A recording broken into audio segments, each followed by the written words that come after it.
আমরা হচ্ছে কাতি নাংলা বাজার দিয়ে এই যে দই কিনলাম দিদি বাড়ির জন্য, মিষ্টি তো আগে কিনছি, আর এই যে এদের জন্য হচ্ছে এই যে দই নিয়ে এসছি।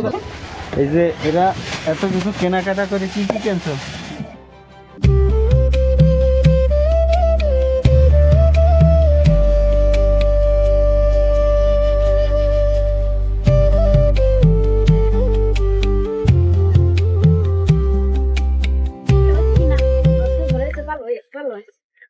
আমরা সবাই কোথায় যাচ্ছি?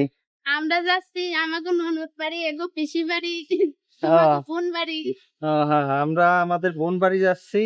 এই যে পাইলট গাড়ি চালাচ্ছে, আর আমি হচ্ছে যাত্রী। ওই যে পিছনে আরো কয়েকজন আছে মহিলা।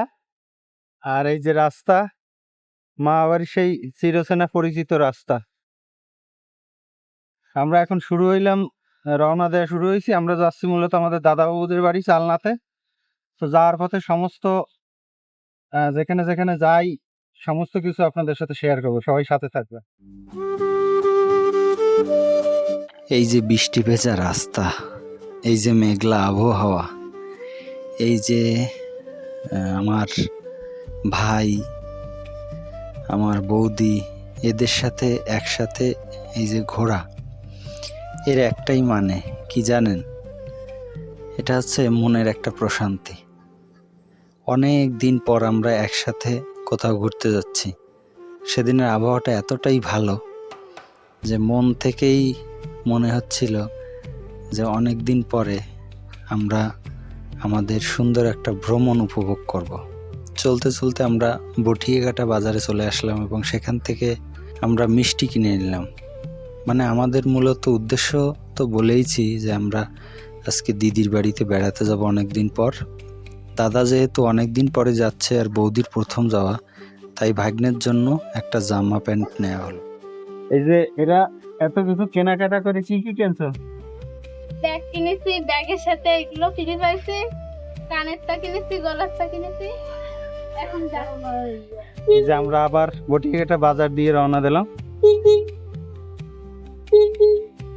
এই যে এত সুন্দর একটা রাস্তা, এই রাস্তাটা একদম সোজা চলে গেছে পানখালি চালনার দিকে। তো আমরা সেই রাস্তা দিয়ে ধীরে ধীরে দাদার ইজি বাইক নিয়ে চলে যাচ্ছি আমাদের গন্তব্যে।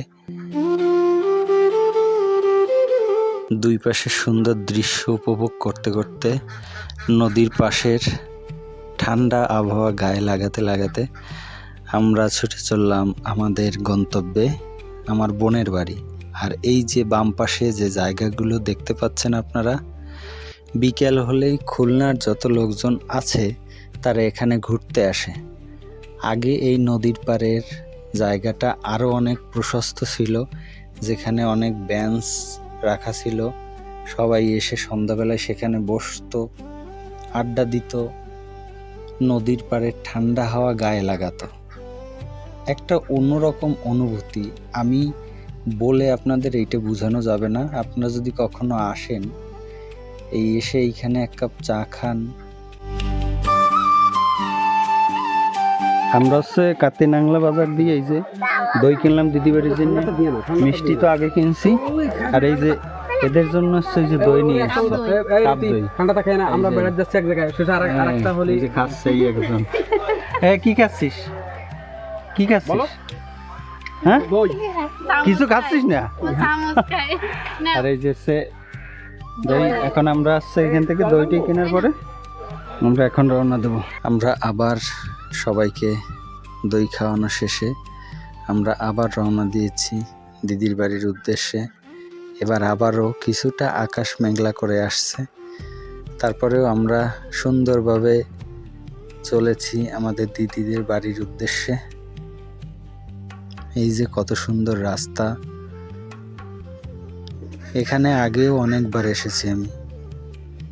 আমার পুরো 2017 সাল থেকে এই রাস্তাটার সাথে একটা গভীর সম্পর্ক রয়েছে। আমি যখন প্রথম মিউজিক ভিডিও বানাই তখন এই রাস্তাতেই আমার অনেকগুলো মিউজিক ভিডিওর কাজ হয়েছে। এইখানে আগে এত বড় বড় স্থাপনা ছিল না। বর্তমানে আমরা এখন যেটা দেখতে পাচ্ছি এটা হচ্ছে সিমেন্ট কারখানা। এখান থেকে সিমেন্ট তৈরি হয়ে যায়। আর এই যে দেখেন, মানে ভিডিওতে কি দেখতে পাচ্ছেন, কেমন লাগতেছে অনুভূতি জানি না, তবে সত্যি অসাধারণ মুহূর্ত এই জায়গাটা। এই যে একটা পার্ক, এটা হচ্ছে গোপালখালী পার্ক বলে। এখানেও আমি আসছি অনেকবার শুটিং করতে। আর আমরা এই যে চলে আসছি পানখালির দিকে। আমার বাম পাশে হচ্ছে রানা রিসোর্ট। আপনারা অবশ্যই জানেন, আমার ভিডিও যারা দেখবেন খুলনার মানুষ তারা সবাই জানে রানা রিসোর্ট। এখানে আসলে অনেক অনেক ধরনের ফ্যাসিলিটিস আছে সবার জন্য যারা টিকিট কেটে ভিতরে যাবে।